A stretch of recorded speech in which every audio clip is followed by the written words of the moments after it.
Elections democracy का एक important pillar होता है। हम इलेक्शन के बिना डेमोक्रेसी के बारे में सोच भी नहीं सकते। पर यह बात भी उतनी ही सच है कि हम पैसों के बिना इलेक्शन लड़ने का भी इंडिया में सोच नहीं सकते। इंडिया में मोस्टली इलेक्शंस 3 पैरामीटर्स पर लड़े जाते हैं: मनी, मसल एंड माइंड। अगर आप में से किसी ने भी ये 3 पैरामीटर्स फुलफिल कर लिए तो कॉन्ग्रेचुलेशंस, आप इंडिया में इलेक्शन लड़ने के लिए फुल्ली एलिजिबल हो। तो चलिए जानते हैं भारत की पॉलिटिकल हिस्ट्री में कब किसने किसकी सरकार बनाई और कब किसने किसकी सरकार गिराई। तो शुरू करते हैं भारत के इलेक्शन की कहानी। ये इन्फॉर्मेशन फैक्ट और रिसर्च के बेसिस पर बनाई गई है। इंडियन पॉलिटिक्स का अगर पूरा कच्चा चिट्ठा जानना हो तो ये वीडियो पूरा लास्ट तक जरूर देखिए।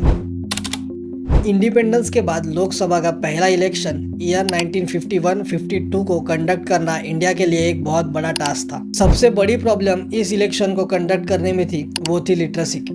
तब इंडिया में 85% ऑफ पॉपुलेशन इलिटरेट थी। इतने बड़े पॉपुलेशन को जिसे पढ़ना लिखना ना आता हो, उसे इलेक्शन प्रोसेस के बारे में समझाना थोड़ा सा मुश्किल था। इसी वजह से वोटिंग के बारे में अवेयरनेस स्प्रेड करने के लिए पूरे भारत में 3000 से भी ज्यादा एड फिल्म्स टेलीकास्ट की गई थी। ऐसे समय में सबसे बड़ी प्रॉब्लम फेक वोटर्स की थी। इस बात का सोल्यूशन भी निकाला गया। 3,90,000 से भी ज्यादा इंक के पैकेट्स को वोटर्स के उंगलियों पर लगाने का डिसीजन लिया गया। ये इंक ऐसी थी कि अगर एक बार लगाई जाए तो 7 दिनों तक मिटाई नहीं जा सकती थी। पोलिंग बूथ की सिक्योरिटी पर भी अच्छा ध्यान रखा गया था। तब 24 लाख से भी ज्यादा पुलिस पर्सनल सिक्योरिटी के लिए यूज किए गए थे। 1949 में जब इंडिया ने अपना कॉन्स्टिट्यूशन अडॉप्ट किया, तब इलेक्शन कमीशन ऑफ इंडिया एक इंडिपेंडेंट बॉडी इस्टेब्लिश की गई। इसी इलेक्शन कमीशन ऑफ इंडिया के पहले चीफ इलेक्शन कमिश्नर बने सुकुमार सेन, जिन्होंने 16,500 गवर्नमेंट एम्प्लॉयज को 6 महीने के लिए अपॉइंट किया और डिस्कशन और प्लानिंग के साथ इलेक्शन की डेट अनाउंस की गई। पूरे 5 महीने तक पहले लोकसभा इलेक्शन हुए थे। भारत में तब 68 फेजेस में इलेक्शंस कंडक्ट किए गए थे। 489 लोकसभा सीट्स और 53 पॉलिटिकल पार्टीज के 1874 कैंडिडेट्स के लिए वोटिंग की गई थी। तब इलेक्शन बैलेट पेपर की मदद से लड़े जाते थे, इसीलिए 3,80,000 पेपर रिम्स को प्रिंट किया गया था। हर एक कैंडिडेट के लिए अलग अलग बैलेट बॉक्सेस लगाए गए थे और उसी बैलेट बॉक्सेस पर कैंडिडेट का नाम और पार्टी का सिंबल प्रिंट किया गया था, जिसकी वजह से लोगों को वोटिंग करने में आसानी हो। इस इलेक्शन में 12,80,000 बैलेट बॉक्सेस का यूज किया गया था और इन्हें बनाने में 82,000 टन स्टील का यूज किया गया था। गोदरेज और बॉयस नाम की कंपनी ने ये बैलेट बॉक्सेस अपने विक्रोली की फैक्ट्री में बनाए थे। टारगेट पूरा करने के लिए हर दिन 15,000 से भी ज्यादा बैलेट बॉक्सेस बनाने का टारगेट इन कंपनियों को दिया गया था। इन कंपनीज को ये ऑर्डर देने के पीछे की वजह ये थी कि ये कंपनीज पूरे मार्केट में अपने हाई क्वालिटी लॉक्स के लिए फेमस थी। तब के समय इन बैलेट बॉक्सेस को 5 रुपए पर यूनिट के बेसिस पर बनाया गया था। 1,90,000 से भी ज़्यादा पोलिंग बूथ्स पूरे भारत में इंस्टॉल किए गए थे, जिसमें 27,500 वुमेन्स के लिए रिजर्व थे। यूनिवर्सल एडल्ट सफरेज के बेसिस पर इलेक्टोरल रोल बनाए गए थे, जिसमें 17 करोड़ एलिजिबल वोटर्स थे। पहले इलेक्शन में 2 बार इलेक्टोरल रोल्स बनाए गए थे। हुआ कुछ यूँ था कि उस समय महिलाएं अपने खुद के नाम के बदले अपने हस्बैंड के नाम से अपना नाम लिखती थी, और यही सेम इलेक्टोरल रोल के वक्त भी हुआ। जब ऐसा electoral roll election commissioner Sukumar Sen के पास पहुंचा तो उन्होंने उसको रिजेक्ट कर दिया और वुमेन्स को अपना असली नाम इलेक्टोरल रोल पे लिखने के लिए मोटिवेट किया। इसका रिजल्ट ये निकला कि 4.4% महिलाओं को वोट करने का मौका मिला और 22 महिला कैंडिडेट्स को पहले जनरल इलेक्शन में जीत भी मिली। वोटिंग के बाद जब पहले लोकसभा इलेक्शन का रिजल्ट आया, तब कांग्रेस ने पूरे देश से 45% वोट के साथ 489 में से 364 सीट्स पर जीत हासिल की थी। और करे भी क्यों ना, जवाहरलाल नेहरू ने इस इलेक्शन को जीतने के लिए पूरे भारत में 300 से भी ज्यादा इलेक्शन रैलीज की थी। इतने ज्यादा सीट एक अकेली पार्टी कांग्रेस ने जीतने की वजह से देश को अपोजिशन लीडर भी नहीं मिल पाया। 16 सीट्स के साथ दूसरे नंबर पर रही कम्युनिस्ट पार्टी और 5वें नंबर पर थी 3 सीट्स जीतने वाली भारतीय जनसंघ, जो अब बीजेपी बन गई है और आज भारत की सबसे बड़ी पॉलिटिकल पार्टी है। More on that letter. Election commission of India ने इस इलेक्शन को फेयर तरीके से कंडक्ट करने में कोई कमी नहीं छोड़ी थी। इस इलेक्शन में टोटल खर्चा 10.5 करोड़ हुआ था। दूसरे लोकसभा इलेक्शन में 19 करोड़ लोगों ने वोट किया था और इस इलेक्शन में भी कांग्रेस ने 494 सीट्स में से 371 सीट्स के साथ फिर से अपनी सरकार बनाई। कांग्रेस का वोट शेयर 45 से बढ़कर 48 तक पहुंच गया था और जवाहरलाल नेहरू फिर से देश के प्राइम मिनिस्टर बन गए थे। 27 सीटों के साथ दूसरे नंबर पर थी सीपीआई और भारतीय जनसंघ ने इस इलेक्शन में केवल 4 सीट्स पर ही जीत हासिल की। सेकेंड लोकसभा इलेक्शन में भी देश को कोई अपोजिशन लीडर नहीं मिल पाया। इस इलेक्शन के एक्सपेंडिचर की बात की जाए तो पहले इलेक्शन के मुकाबले इस इलेक्शन की कॉस्ट ऑलमोस्ट 40% से कम हुई। जहां पहले जनरल इलेक्शन में 10.5 करोड़ लगे थे, वहीं दूसरी इलेक्शन में 5.9 करोड़ का ही खर्चा हुआ।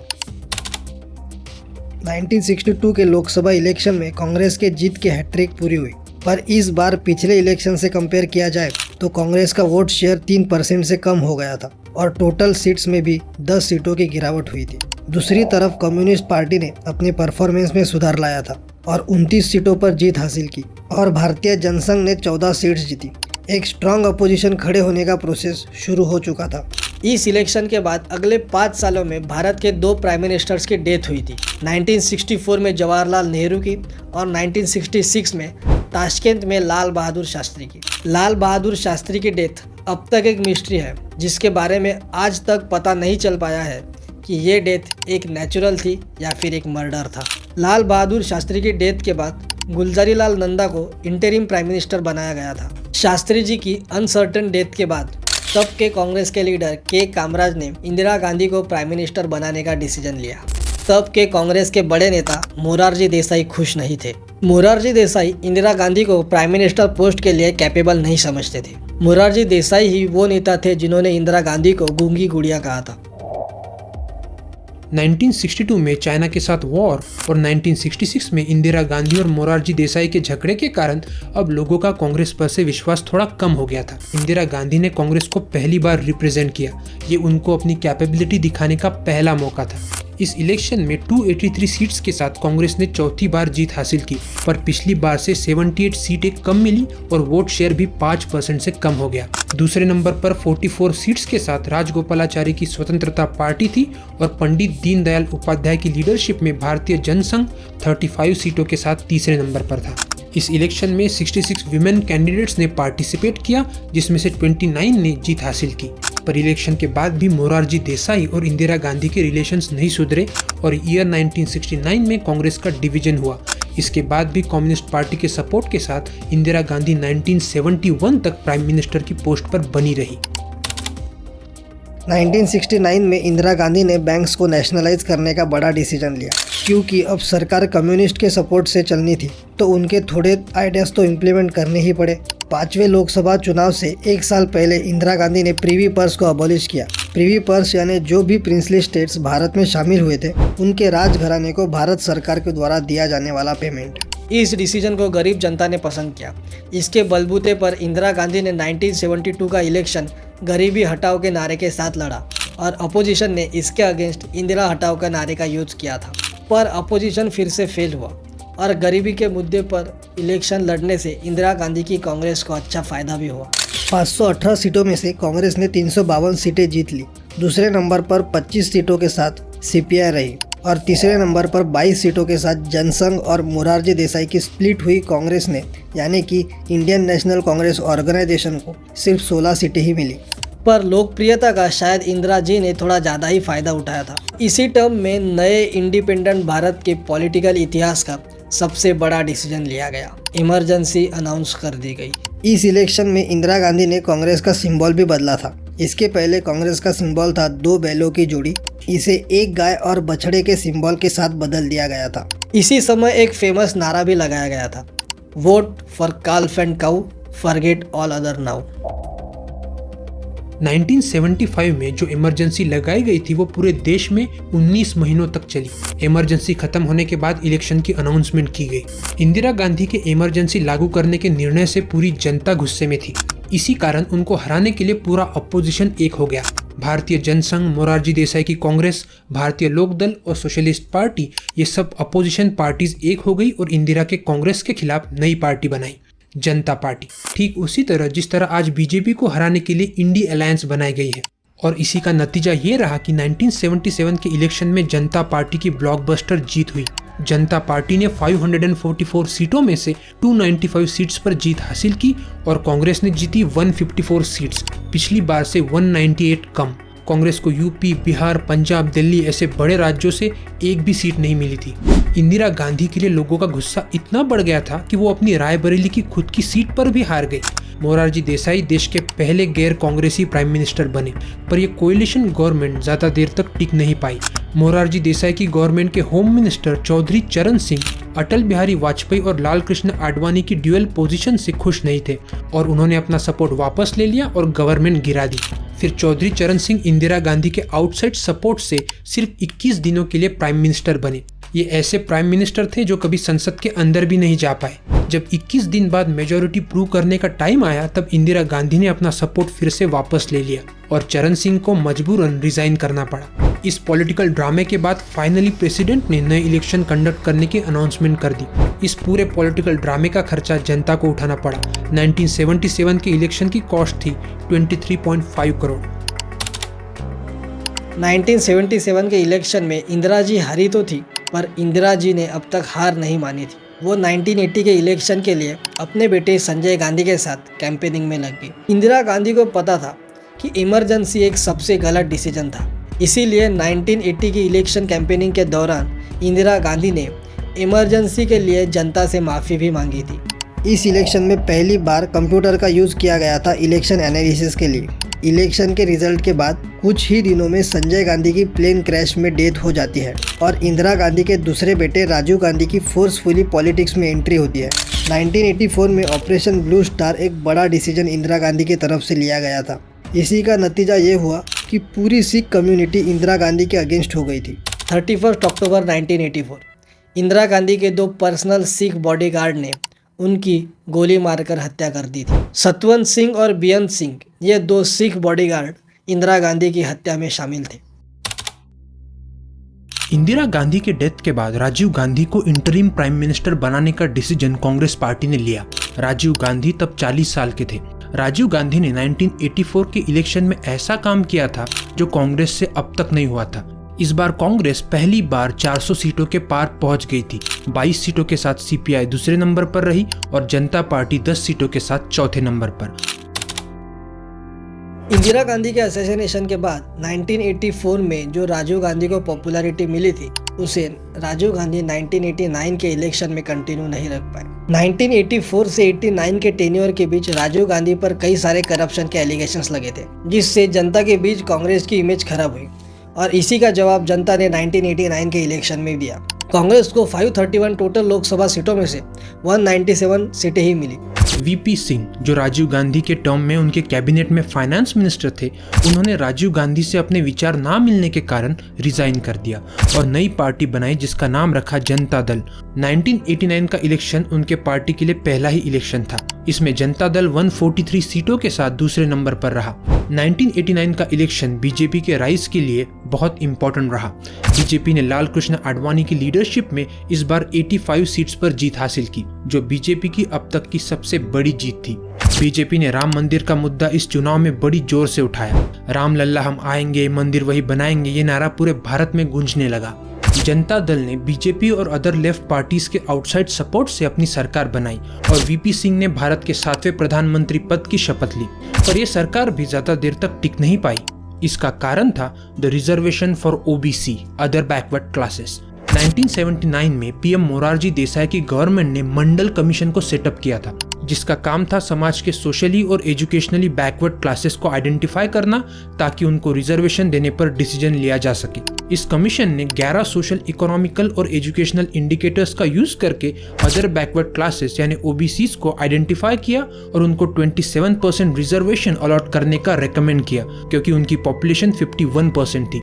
कमीशन को सेटअप होने के 11 साल बाद नए पीएम वीपी सिंह ने 1990 में मंडल कमीशन की रिकमेंडेशंस को पूरे देश में लागू करने का बस ट्राई ही किया था कि पूरे देश में दंगे भड़क गए।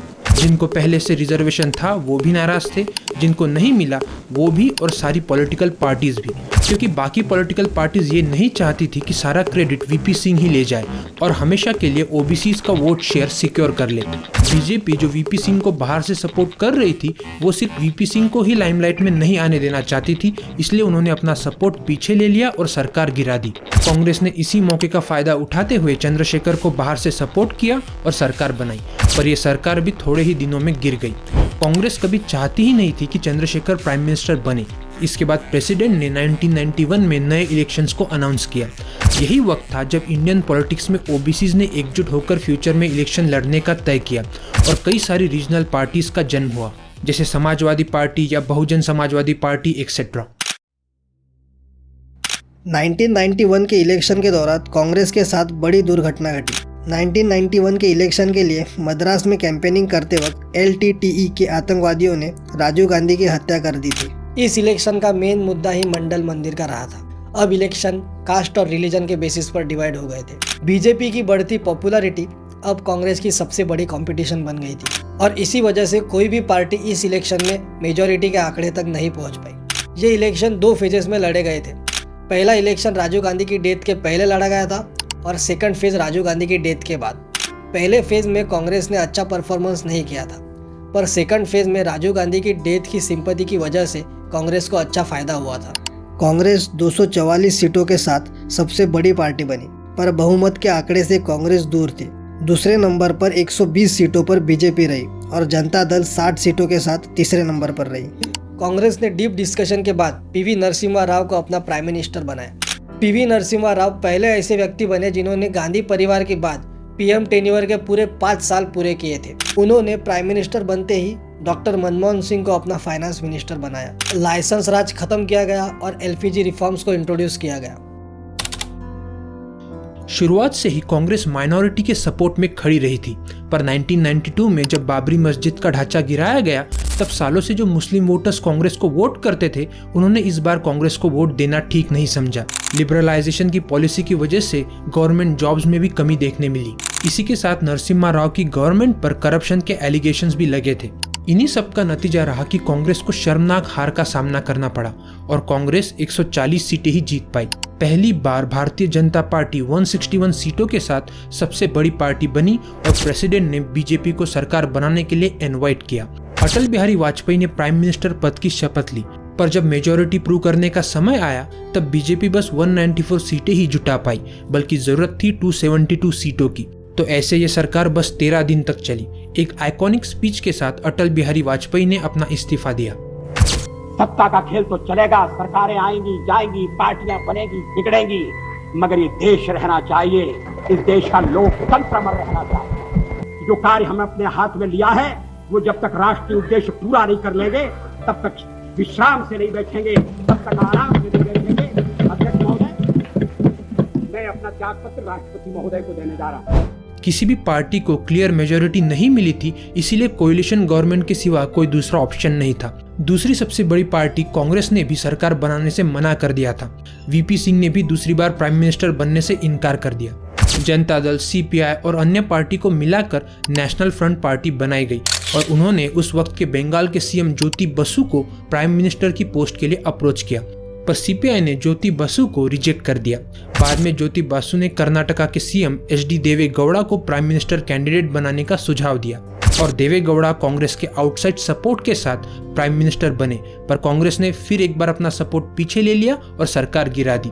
देवे गौड़ा को अपने पद से रिजाइन करना पड़ा। इसका रीजन जैन कमीशन रिपोर्ट बताया जाता है। बाद में कांग्रेस के सपोर्ट से गुजराल देश के 12th प्राइम मिनिस्टर बने। इन 5 सालों में भारत ने 3 प्रधानमंत्री देखे, पर एक भी अपना टेन्योर पूरा नहीं कर पाए। कांग्रेस ने अभी तक 4 बार सरकारों को बनाया तो था, लेकिन इन्हीं सरकारों को खुद से गिराया भी था। 1998 के इलेक्शन समय के पहले ही अनाउंस कर दिए गए थे। अटल बिहारी वाजपेयी के लीडरशिप के अंडर बीजेपी ने फिर एक बार इलेक्शन लड़ने का सोचा और इसी इलेक्शन से एनडीए कैसे बना, इसके बारे में हम आगे बात करेंगे। कांग्रेस की इमेज और पॉलिटिकल पावर दोनों ही कम हो रही थी। जनता अब कांग्रेस की गिरने गिराने वाली राजनीति से खुश नहीं थी। ये अच्छा मौका बना बीजेपी को अपने आप को अच्छे तरीके से साबित करने का। बीजेपी इस बार भी 182 सीटों के साथ सबसे बड़ी पार्टी बनी। कांग्रेस इस इलेक्शन में 140 सीटें ही जीत पाई। CPI 32 और समाजवादी पार्टी 20 सीटों के साथ तीसरे और चौथे नंबर पर बनी रही। अभी भी किसी भी पार्टी को मेजॉरिटी नहीं थी। सबसे बड़े पार्टी के नाते बीजेपी को सरकार बनाने का मौका मिला। इस बार बीजेपी के साथ जयललिता की party AIADMK, TDP, DMK, Biju Janata Dal और ऐसी कुल मिलाकर 13 पार्टियों ने बीजेपी को सपोर्ट किया और इसी से NDA यानी कि नेशनल डेमोक्रेटिक अलायंस बनाया गया। दूसरी बार अटल बिहारी वाजपेयी देश के प्राइम मिनिस्टर बने। लेकिन हुआ कुछ यूँ कि 1999 में जयललिता ने अपना सपोर्ट पीछे ले लिया और वाजपेयी जी को बस 13 महीनों के बाद अपना रेजिग्नेशन देना पड़ा। यह सरकार बस एक वोट से गिर गई थी। इन 13 महीनों के टेन्योर में अटल बिहारी वाजपेयी ने पोखरण में 5 न्यूक्लियर टेस्ट सीक्रेटली और सक्सेसफुली कंडक्ट किए थे। पूरे वर्ल्ड ने भारत को न्यूक्लियर पावर बनते देखा था। पाकिस्तान के साथ पीस एग्रीमेंट साइन करने वाले अटल बिहारी वाजपेयी तीसरे प्राइम मिनिस्टर बने जो पाकिस्तान भी गए थे। अटल बिहारी वाजपेयी के रेजिग्नेशन के बाद कांग्रेस को फिर एक बार सरकार बनाने का मौका मिला, पर समाजवादी पार्टी ने कांग्रेस को सपोर्ट देने से मना कर दिया और इसी वजह से फिर एक बार देश में नए इलेक्शंस कराए गए। 1998 में कांग्रेस की पॉलिटिकल हेल्थ कमजोर हो गई थी। इसी के चलते सोनिया गांधी ने एक्टिव पॉलिटिक्स में एंट्री ली और सोनिया गांधी को कांग्रेस का लीडर बना दिया गया। उस समय के कांग्रेस के बड़े नेता शरद पवार सोनिया गांधी की नेशनलिटी की इश्यू की वजह से खुश नहीं थे और वो कांग्रेस से अलग हो गए और उन्होंने अपनी खुद की party national Congress party NCP को बनाया। अब तक के इंडिया के पॉलिटिकल वातावरण को ध्यान में रखते हुए बीजेपी को समझ में आ गया था कि कोलिशन के मदद से ही हम सरकार बना सकते हैं। इसीलिए 13 पार्टियों की मदद से बीजेपी ने 269 सीटें जोड़ ली थी और तेलुगु देशम पार्टी के आउटसाइड सपोर्ट के साथ बीजेपी ने सरकार बनाई और अटल बिहारी वाजपेयी तीसरी बार देश के प्राइम मिनिस्टर बने। ये पहली नॉन कांग्रेस कोलिशन गवर्नमेंट थी जो पूरे 5 साल तक टिक पाई। कांग्रेस इस इलेक्शन में 114 सीटें ही जीत पाई। कांग्रेस का ये अब तक का सबसे खराब परफॉर्मेंस था। इस इलेक्शन के बाद से ही रीजनल पार्टी स्ट्रांग होना शुरू हुई। टीडीपी ने 29 और एसपी ने 26 सीटें इस इलेक्शन में जीती थी। पिछले इलेक्शन में जीत के बाद बीजेपी इस बार भी कॉन्फिडेंस में थी कि वो इस बार का भी चुनाव जीत जाएगी। बीजेपी ने इस बार फील गुड और इंडिया शाइनिंग कैंपेन को जोरों शोरों से देश के सामने रखा, पर इसका नतीजा कुछ और ही हुआ। 2004 के इलेक्शन को बीजेपी ने अपने टेन्योर खत्म होने के 5 महीने पहले ही कंडक्ट कराने का सोचा। यह पहला साल था जहां विदाउट बैलेट पेपर इलेक्शंस लड़े गए थे। इसी साल इलेक्ट्रॉनिक वोटिंग मशीन यानी कि ईवीएम को इंट्रोड्यूस किया गया था। 1999 में सोनिया गांधी ने कांग्रेस पार्टी की लीडरशिप में हार का सामना करना पड़ा था। इस बार कांग्रेस को अपनी हार का बदला लेने का मौका था और हुआ भी कुछ ऐसा ही। कांग्रेस 8 साल की गैप के बाद फिर से एक बार 145 सीटों के साथ सबसे बड़ी पार्टी बनी और बीजेपी लास्ट इलेक्शन के कंपैरिजन में अच्छा परफॉर्मेंस नहीं दे पाई और बस 138 सीटों के साथ दूसरे नंबर पर रही। इलेक्शन के कुछ समय पहले ही एनडीए से डीएमके, लोक दल जैसी और कुछ पार्टियों ने एनडीए से बाहर निकलने का डिसीजन लिया था। कोई भी पार्टी को क्लियर मेजॉरिटी नहीं मिली। समाजवादी पार्टी, बीएसपी, एआईडीएमके और कई लेफ्ट पार्टी की मदद से यूनाइटेड प्रोग्रेसिव अलायंस यानी कि यूपीए बनाया गया और कांग्रेस ने अपनी सरकार बनाई। कांग्रेस ने डॉक्टर मनमोहन सिंह को प्राइम मिनिस्टर बनाया। इस इलेक्शन में राहुल गांधी ने पहली बार अमेठी से इलेक्शन लड़ा था। इसी इलेक्शन से लालू प्रसाद यादव का भी इमरजेंस देखने के लिए मिला था। 2004 से 2009 तक यूपीए ने अपने टेन्योर में कई ऐसे डिसीजंस लिए जिससे देश की गरीब जनता का काफ़ी फायदा हुआ। जैसे कि 2005 में सरकार ने right to information act pass किया, 2006 में मनरेगा जैसे स्कीम को इंट्रोड्यूस किया गया और 2008 में सरकार ने पूरे देश के किसानों का लोन माफ़ कर दिया।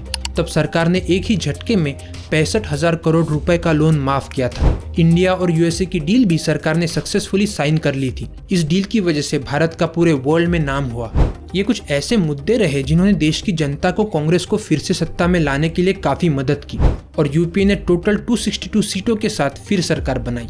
मनमोहन सिंह 1962 के बाद दूसरे ऐसे पीएम बने जो दोबारा चुनकर भी आए और अपना टेन्योर भी कंप्लीट किया।